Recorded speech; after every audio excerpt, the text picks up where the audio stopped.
नमस्कार जय जगन्नाथ शुभ सकाळ आज 24 मे 2025 शनिवार आज दिन में 20टी गुरुत्वपूर्ण खबर रही संपूर्ण भिडटी देखिले देश विदेश संपूर्ण अपडेट पाइपर चैनल को प्रथम आसी सब्सक्राइब करदे और भिडटी को लाइक निहाती करदे।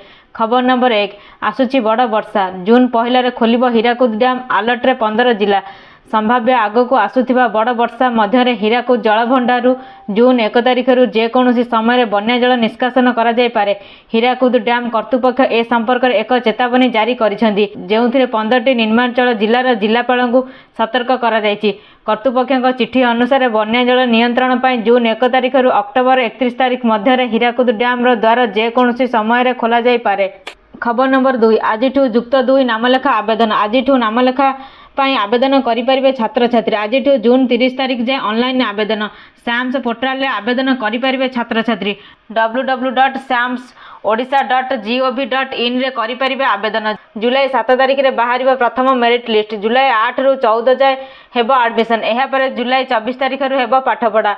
खबर नंबर 3 कटिलानी 26,000 राशन कार्ड फेराई सरकारी कर्मचारी मध्य मयूरभंजर सर्वाधिक राज्यर 18,442 जन सरकारी कर्मचारी और अधिक आय 8,150 को मिसाई मोट 26,592 जन राशन कार्ड कटि जाइथिबा सूचना मिली। तेबे राशन कार्ड फेराई सरकारी कर्मचारी मध्य मयूरभंज जिल्लार सर्वाधिक रही। सूचना मुताबक मयूरभंजर सर्वाधिक 1,364 जन सरकारी कर्मचारी राशन कार्ड फेराई। यह पछकु रही बालेश्वर कटक और खोर्धा जिला सेहीपरि अधिक आय थिबा सत्वे जो मैंने राशन कार्ड हाथेइथिले सेमानक कार्ड को मध्य काटी दिया जायछि। खबर नंबर 4 मुख्यमंत्री मोहन चरण माझी शुक्रवार ठारू नुआ दिल्ली रे 4 दिना गस्त आरंभ करिवे। एही गस्त समय से प्रधानमंत्री नरेंद्र मोदी को भेटी तांका सरकार प्रथम वर्षर कार्यदक्षता रिपोर्ट उपस्थापन करिवे एवं भविष्यत योजना विषय रे आलोचना करिवे। एही गस्तर मुख्य आकर्षण हेउछि मुख्यमंत्री माझींकर प्रधानमंत्री सह एकांत बैठक जेउथिरे से जून 12 तारिख रे ओडिशा सरकार प्रथम वार्षिकी उत्सव रे जोग देबा पई मोदी को औपचारिक भाव निमंत्रण करिवे। खबर नंबर 5 सावित्री अमावास्या सरकारी छुट्टी मे 27 परिवर्ते मे 26 रे करने निष्पत्ति होईछि। मुख्यमंत्री मोहन चरण माझी ए संपर्कित प्रस्ताव को अनुमोदन देइछन्ति। सूचना योग्य जे चलित वर्ष सावित्री अमावास्या सरकारी छुट्टी मे मास 27 को स्थिर होइथिला। तेबे पुरी मुक्ति मंडप सहित अन्य धार्मिक अनुष्ठान और पंजिका गणनाकारी अनुष्ठान मानक सहित जोगाजोग पर यह जना जाइछि जे 26 रे ही सावित्री अमावास्या पालन करा जिवो। तेणु छुट्टी तारीख को परिवर्तन करा जाइछि। फल 27 तारिख रे राज्य सरकार समस्त सरकारी कार्यालय और अनुष्ठान खोला रहिबो। खबर नंबर 6 शुक्रवार सुप्रीमकोर्ट कहिसेंति जे मातृत्व छुट्टी महिला मानक प्रयोजन अधिकारी एक गुरुत्वपूर्ण अंश। तमिलनाडुर जड़े महिला सरकारी शिक्षकों द्वारा दायर करा जाइतिबा एक आवेदन रे सुप्रीमकोर्ट एक ऐतिहासिक राय प्रदान करिसेंति। एही महिला को तांको द्वितीय विवाह जन्मित संतान पई मातृत्व छुट्टी अस्वीकार करा जाइथिला। तांको आवेदन रे महिला जने कहिसेंति जे तांकर प्रथम विवाह 2टी संतान थिबा कारणरू तांको मातृत्व छुट्टी दिया जाय नथिला। तमिलनाडु एक नियम रही जे मातृत्व सुविधा केवल प्रथम 2टी संतान पई ही प्रदान करा जिवो। खबर नंबर 7 अमेरिकार राष्ट्रपति डोनाल्ड ट्रम्प का विरोध सत्वे एप्पल भारत में तार जोगाण श्रृंखला को विस्तार करने को निष्पत्ति नेइछि। एही योजना रे एप्पल प्रमुख उत्पादन अंशीदार फंक्शन तमिलनाडुर ओरागार्डन प्लांट रे एक नुआ कंपोनेंट फैक्ट्री पर 1.5 बिलियन डॉलर प्राय 12,500 कोटी टंका निवेश करुछि।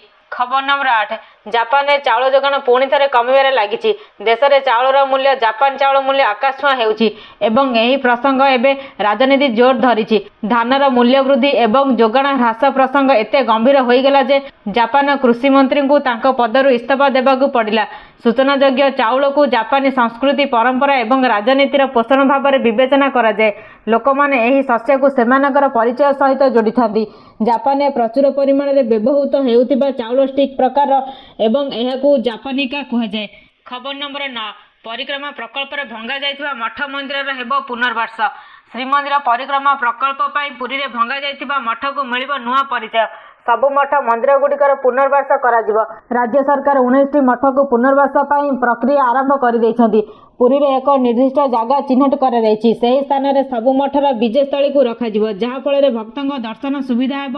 ଆଜି ଏନେଇ ସୂଚନା ଦେଇଛନ୍ତି ଆଇନ ମନ୍ତ୍ରୀ ପୃଥ୍ୱୀରାଜ ହରିଚନ୍ଦନ। ଖବର ନମ୍ବର 10, ରାଜ୍ୟରେ କୋଭିଡ୍ ସଂକ୍ରମଣ ନେଇ ଜନସ୍ୱାସ୍ଥ୍ୟ ନିର୍ଦ୍ଦେଶକଙ୍କ ସୂଚନା। ଏବେ ଦେଖାଯାଉଥିବା କୋଭିଡ୍ କେସ୍କୁ ଲହର କୁହାଯାଇ ପାରିବ ନାହିଁ। 2-3ଟି ଲହର ପରେ ଏହା ସାଧାରଣ ଥଣ୍ଡା କାଶ ରୋଗରେ ପାଲଟିଛି। ମଝିରେ ମଝିରେ କୋଭିଡ୍ ହେଉଛି, କେହି ଗୁରୁତର ହେଉନାହାନ୍ତି। ଅକ୍ଟୋବର ଯାଏ ପଜିଟିଭ୍ ଆସୁଥିଲା, ଏବେ ଜଣେ ପଜିଟିଭ୍ ଚିହ୍ନଟ। ତାଙ୍କର ବିଭିନ୍ନ ରୋଗ ପାଇଁ ଦେହ ଖରାପ ଥିଲା, କୋଭିଡ୍ ନୁହେଁ। ଭାରିଆଣ୍ଟ ଜାଣିବାକୁ ନମୁନାକୁ ଜିନୋମ ସିକ୍ୱେନ୍ସିଂ ପାଇଁ ପଠାଯାଇଛି। କୋଭିଡ୍ ଲାଗି ରାଜ୍ୟ ସରକାର ପ୍ରସ୍ତୁତ, ଭୟଭୀତ ହୁଅନ୍ତୁ ନାହିଁ।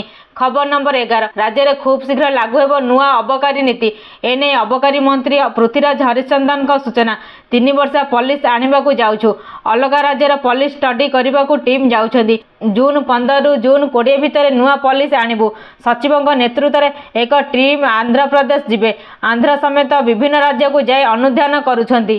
ଖବର ନମ୍ବର 12, ଭାରତୀୟ ପାଣିପାଗ ବିଭାଗ IMD ଓ ଅନ୍ୟ ଆନ୍ତର୍ଜାତୀୟ ପାଣିପାଗ ମଡେଲ ଅନୁଯାୟୀ ମେ 2025ରେ ବଙ୍ଗୋପସାଗରରେ ଏକ ଘୂର୍ଣ୍ଣିଝଡ଼ ସୃଷ୍ଟି ହେବାର ସମ୍ଭାବନା ରହିଛି।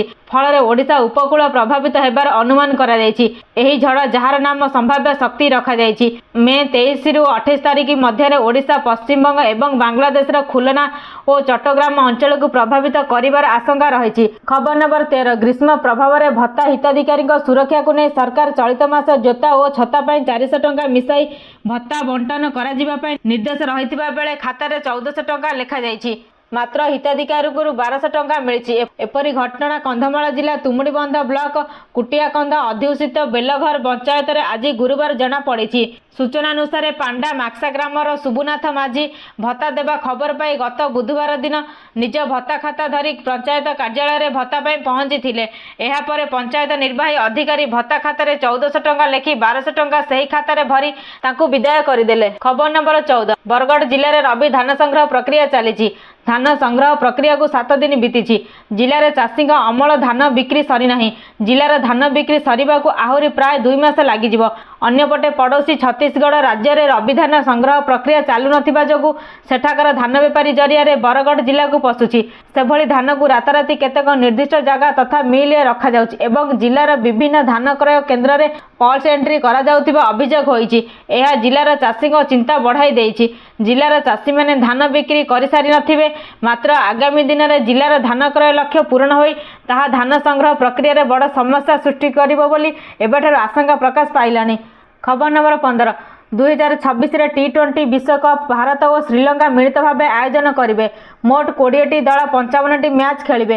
ଆସନ୍ତା ଜୁଲାଇ 17ରୁ 20 ପର୍ଯ୍ୟନ୍ତ ସିଙ୍ଗାପୁରରେ ICCର ବାର୍ଷିକ ବୈଠକ ବସିବ। ବୈଠକରେ ବିଶ୍ୱକପ୍ର ଗ୍ରୁପ ଓ କ୍ରୀଡ଼ା ସୂଚୀ ସମ୍ପର୍କରେ ଆଲୋଚନା ହେବ। ଭାରତ ଓ ପାକିସ୍ତାନକୁ ଗୋଟିଏ ଗ୍ରୁପରେ ନ ରଖିବା ପାଇଁ BCCI ଆପତ୍ତି କରିବ ବୋଲି ଜାତୀୟ ଗଣମାଧ୍ୟମର ରିପୋର୍ଟରୁ ଜଣାପଡ଼ିଛି। ଖବର ନମ୍ବର 16, ଆଜି ଭାରତୀୟ ବଜାରରେ 24 କ୍ୟାରେଟ୍ ସୁନା ମୂଲ୍ୟ 97,530 ଟଙ୍କା ରହିଛି। ସେହିପରି 22 କ୍ୟାରେଟ୍ ସୁନା ଦର 99,400 ଟଙ୍କା ଛୁଇଁଛି।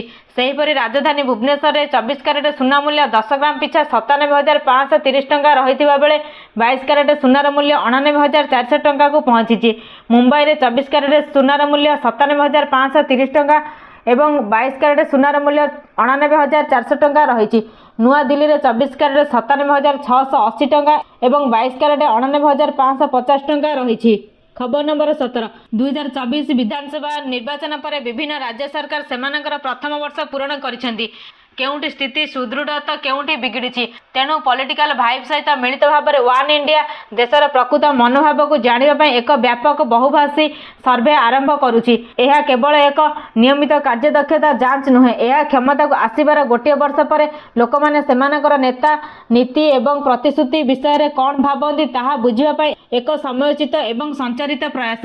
ଖବର ନମ୍ବର 18, ରିଲାଏନ୍ସ ଇଣ୍ଡଷ୍ଟ୍ରିଜ୍ ଅଧ୍ୟକ୍ଷ ଓ ପରିଚାଳନା ନିର୍ଦ୍ଦେଶକ ମୁକେଶ ଅମ୍ବାନୀ ଉତ୍ତର ପୂର୍ବ ରାଜ୍ୟଗୁଡ଼ିକରେ କମ୍ପାନୀର ପୁଞ୍ଜିନିବେଶକୁ 75,000 କୋଟି ଟଙ୍କାକୁ ବୃଦ୍ଧି କରିବାକୁ ଲକ୍ଷ୍ୟ ରଖିଛନ୍ତି। ବର୍ତ୍ତମାନ କମ୍ପାନୀର ଏହି ରାଜ୍ୟଗୁଡ଼ିକରେ ପ୍ରାୟ 30,000 କୋଟି ଟଙ୍କାର ପୁଞ୍ଜିନିବେଶ ରହିଛି। ଅର୍ଥାତ୍ ଆଗାମୀ 5 ବର୍ଷ ମଧ୍ୟରେ ରିଲାଏନ୍ସ ଏହି ରାଜ୍ୟଗୁଡ଼ିକରେ ପ୍ରାୟ 45,000 କୋଟି ଟଙ୍କାର ନୂତନ ନିବେଶ କରିବାକୁ ଯାଉଛି।